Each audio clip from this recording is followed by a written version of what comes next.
Des tons or et bleu de Samarcande à la ville sainte de Boukhara, en passant par le canal de Khiva entouré de désert, le patrimoine architecturel de l'Ouzbékistan est tout simplement extraordinaire. Irriguées par les eaux du toit du monde, ces oasis fertiles ont attiré tout au long de l'histoire bimillénaire de la route de la soie d'innombrables voyageurs et conquérants dont les noms ont profondément marqué l'histoire humaine. Gengis Khan, Tamerlan et d'autres ont légué un héritage dont on peut encore aujourd'hui admirer les vestiges. Ayant survécu à la domination soviétique, cette jeune nation plonge des racines anciennes dans les légendes de la steppe. Ces contrées ont connu la gloire et le déclin de plusieurs empires, des tiraillements entre nomades montés sur leurs petits chevaux et paysans sédentaires. C'est ici que l'islam choisit de rayonner sur le monde.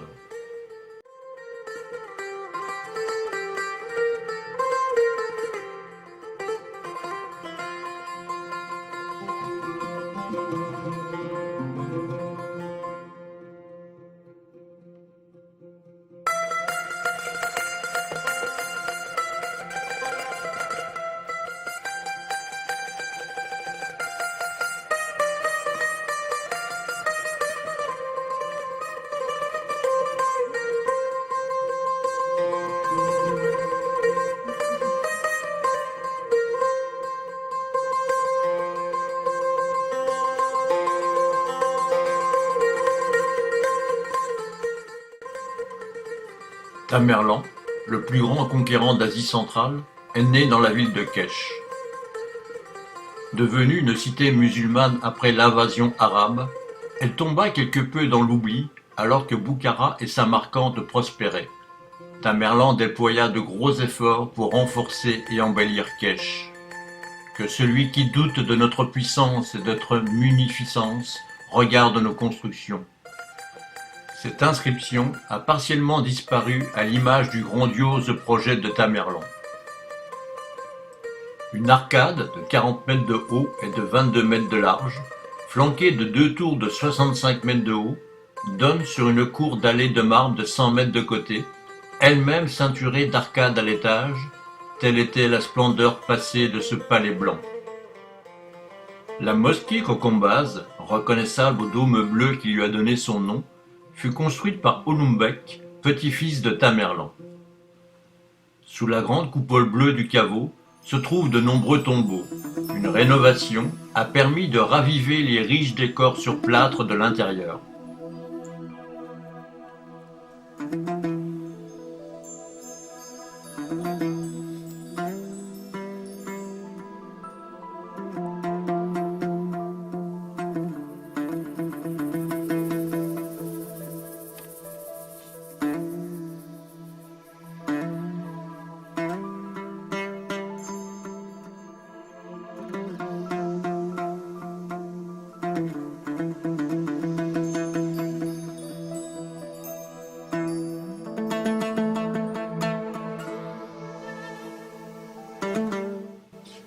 La mosquée a repris depuis l'indépendance sa vocation de centre d'enseignement religieux.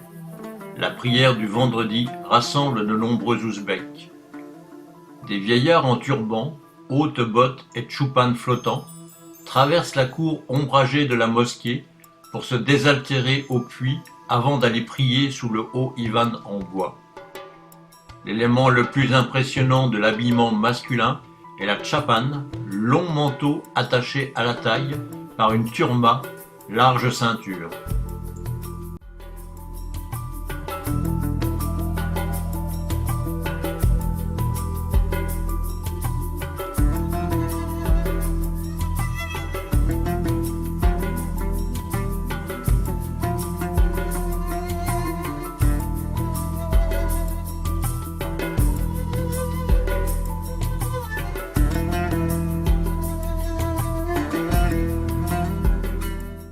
En Ouzbékistan, le pain est un art qui remplit d'aise les yeux, le cœur et l'estomac.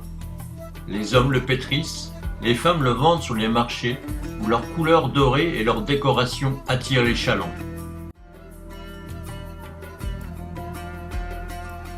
En costume traditionnel, pantalon recouvert d'une robe en soie, longue et ample, ou vêtues de manière plus classique, les femmes sont toujours tirées à quatre épingles. De tout temps, elles importaient ces robes en soie, tissu extraordinaire qui garde si bien la fraîcheur en été.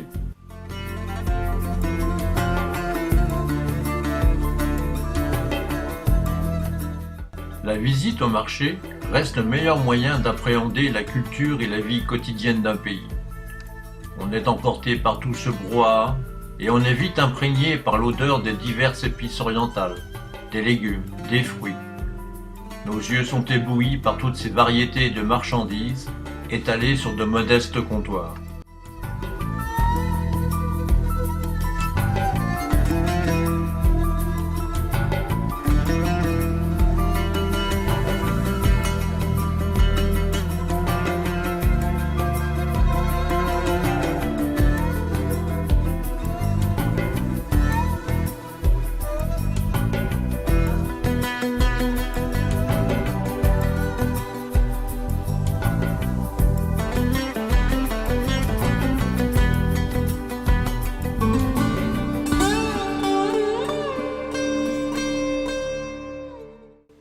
Samarcande, le miroir du monde, le jardin de l'âme, le joyau de l'islam, la perle de l'Orient.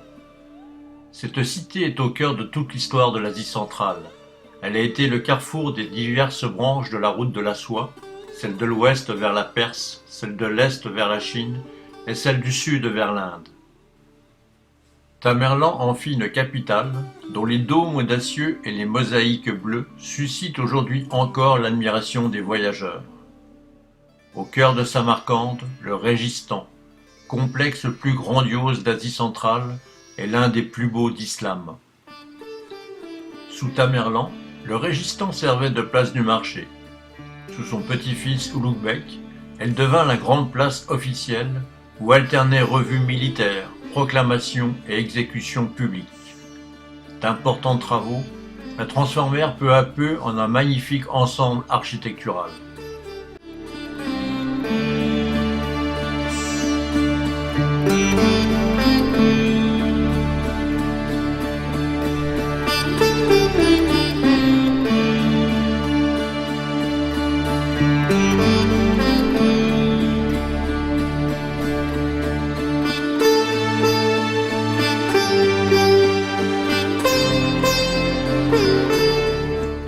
Alors que son grand-père Tamerlan fut un bâtisseur de mosquées et de mausolées, Ulugh-Bek a préféré investir dans l'enseignement. Sa médersa accueillait une centaine d'étudiants, encadrés par les meilleurs professeurs de l'époque. Le souverain en personne y a enseigné l'astronomie. La taille énorme de la façade est parfaitement équilibrée par l'élégance de ses formes et la beauté de ses mosaïques. Un fond jaune et brun, rappelant la terre, rehausse les motifs émaillés de vert turquoise, de jaune et de divers tons bleus.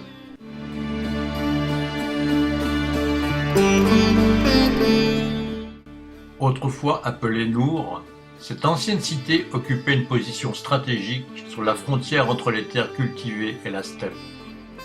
Nourata a conservé quelques-uns des lieux saints qui attirent les pèlerins en provenance de toute l'Asie centrale. La source Chakma a miraculeusement jailli lorsque le gendre de Mahomet a frappé le sol de son bâton. Des centaines de poissons sacrés, interdits de pêche, y nagent désormais dans une eau à très forte minéralisation.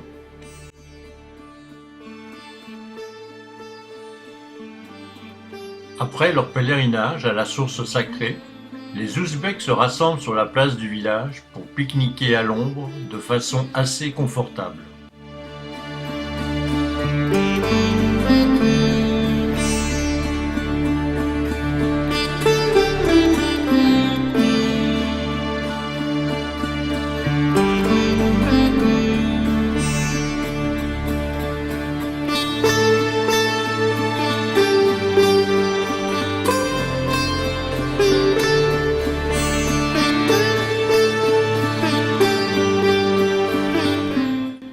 Boukhara la Sainte, Boukhara la Noble, le dôme de l'islam, le pilier de la religion, la beauté de l'esprit, la plus secrète des cités caravanières, la mieux préservée des villes figées d'Orient. Jusqu'à la fin du XIXe siècle, le régistان de Boukhara ressemblait à celui de Samarcande. La place était encombrée de tous les métiers du monde, fauconniers, barbiers, mendiants, bouchers, boulangers, derviches et même des courtisans. Jamais cependant la foule n'était aussi dense que lorsque la chaîne barrant l'accès à l'arc était retirée pour laisser passer le cortège macabre menant un condamné au lieu de son exécution. Au-delà de la place baignée de sang, se tenait le tout aussi infâme marché aux esclaves, où on négociait tous les lundis et vendredis les Iraniens ou les Russes qui avaient été capturés.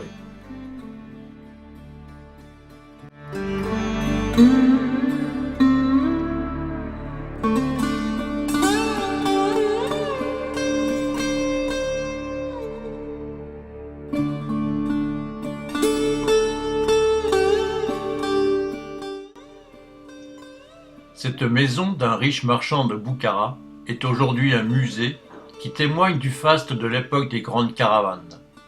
Cette résidence comporte une cour pour les hommes et une pour les femmes, cette dernière étant la mieux restaurée.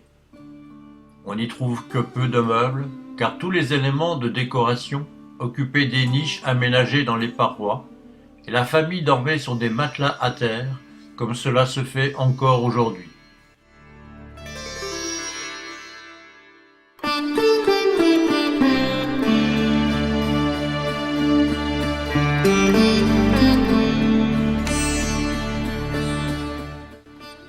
Cette colline, ceinte de remparts hauts de 16 à 20 mètres et couvrant une superficie de 4 hectares, est aujourd'hui l'emplacement du plus ancien bâtiment de Boukhara, sa citadelle. La forteresse fut plusieurs fois détruite et reconstruite, au hasard des guerres et de l'usure du temps, mais fut toujours le centre du pouvoir politique et culturel de la région.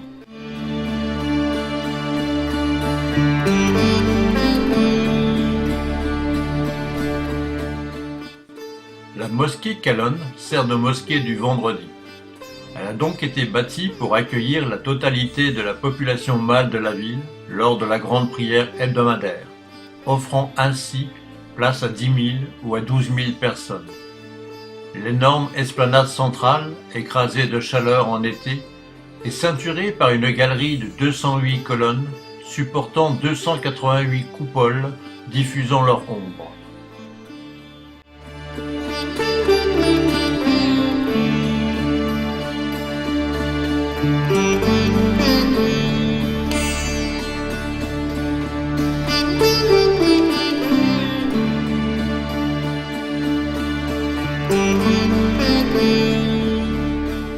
En fin d'après-midi, lorsque le soleil se fait moins chaud, les hommes ouzbeks se retrouvent pour leur jeu favori, les dominos.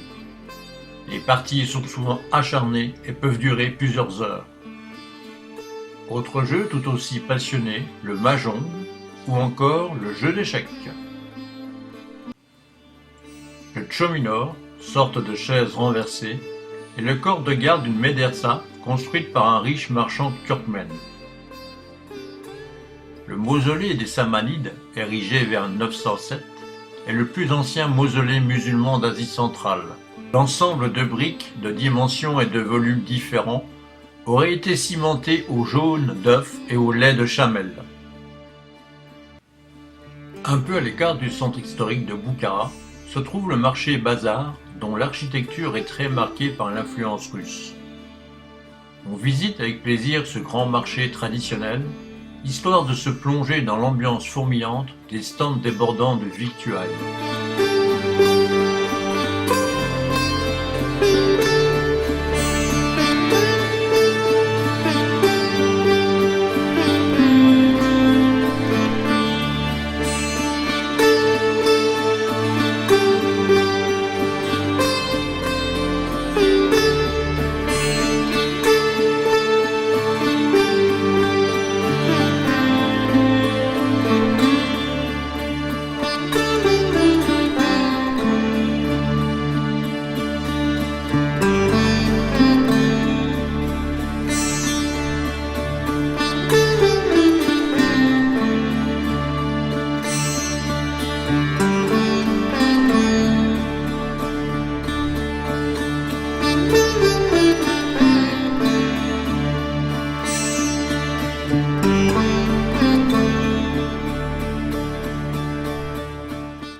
ne mérite le nom de bazar que les marchés dont les paniers regorgent de nan chauds, odorants, à la croûte croustillante, mais au cœur bien tendre.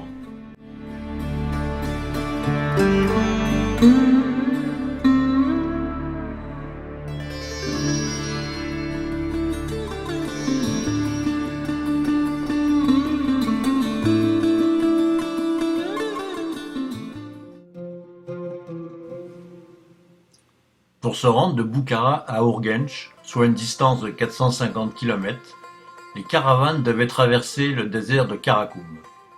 Cette vaste aire sableuse se caractérise par la présence de takirs, cuvettes de grande dimension, séparées par des dunes créées par les vents violents qui soufflent dans la région. La végétation y est très clairsemée et est limitée à quelques arbustes comme l'acacia des sables.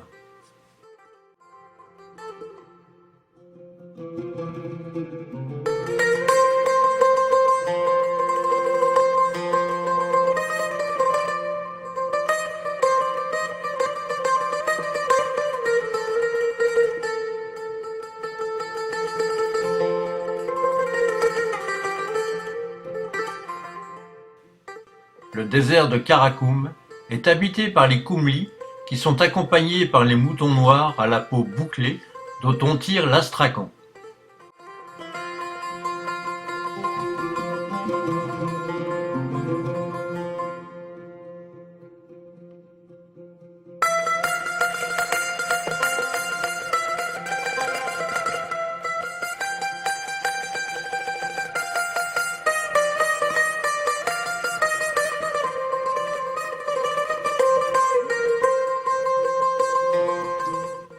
Quoi de plus exotique que de goûter à la vie du désert dans le plus pur style de la route de la soie. La yourte est une tente ronde en feutre sur montant de bois. On dit qu'il faut 25 jours pour construire une yourte qui dure 25 ans. Leur forme n'a pas changé depuis des millénaires. Elle protège aussi bien du soleil en été que de la neige en hiver.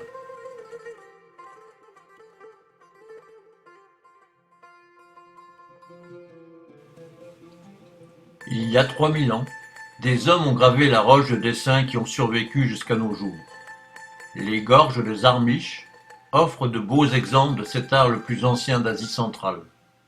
Plus de 3000 pétroglyphes, réalisés entre l'âge de bronze et le Moyen Âge, parsèment plus de 10 km d'argile schisteuse.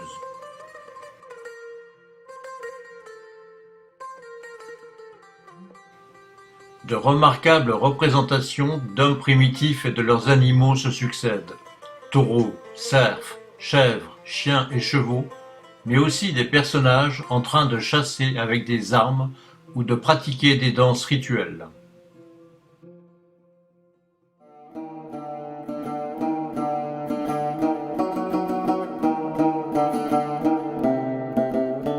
Pour se rendre à Khiva, il faut faire une brève incursion dans le Kurmékistan, pays appuyé contre la mer Caspienne, l'Iran et l'Afghanistan.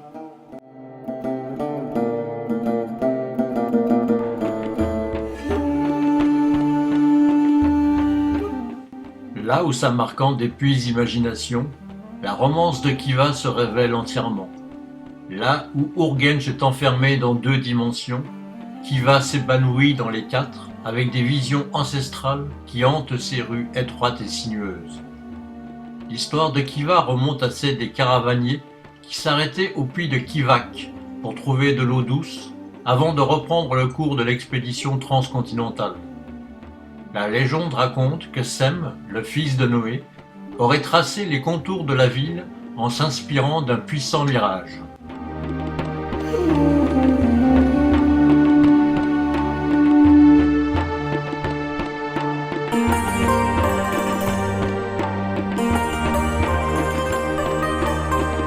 Le Kataminor, ou Minrecourt, témoigne du décès de Mohamed Amin.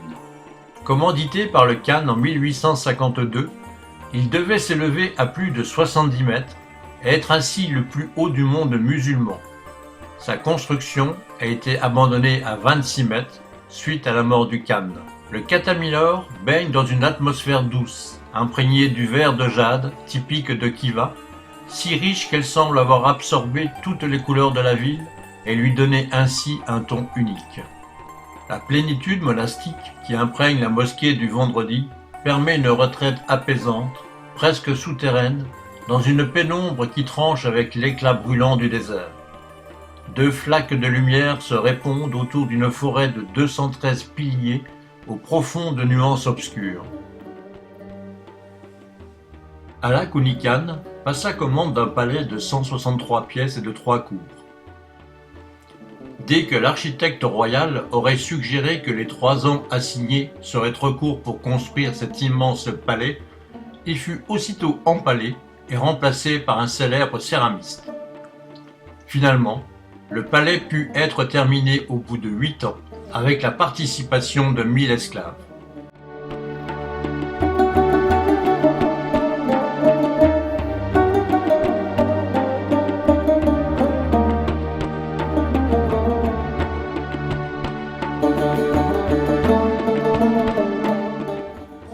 Que visiter à Tachkent? Rien, ou presque. La capitale de l'Ouzbékistan, à première vue, ne révèle pas grand-chose de son histoire bimillénaire de carrefour des anciennes routes caravanières.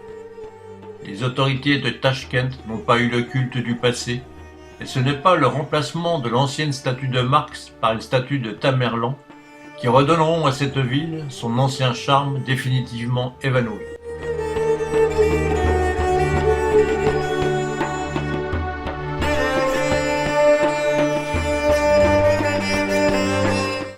L'Asie, par miracle, s'est réfugiée dans le marché de Tachkent, un village à lui tout seul. Le bâtiment à 2 niveaux, en forme de dôme, est une construction soviétique dérivée de la tradition du labyrinthe d'échoppes couvertes pour parer aux ardeurs du soleil. Il est divisé en plusieurs sections, le marché aux épices, le marché aux légumes, le marché aux fruits, le marché aux fleurs. Les images qui sommeilleient dans notre imagination jaillissent sans fin. À l'étage supérieur, les fruits secs et les oléagineux. L'étage du bas est réservé aux fruits et légumes frais, aux herbes, aux épices et aux fromages frais. À l'extérieur, sont installés les marchands de tapis, de châles, de mules, ainsi que les vendeurs de charcuterie.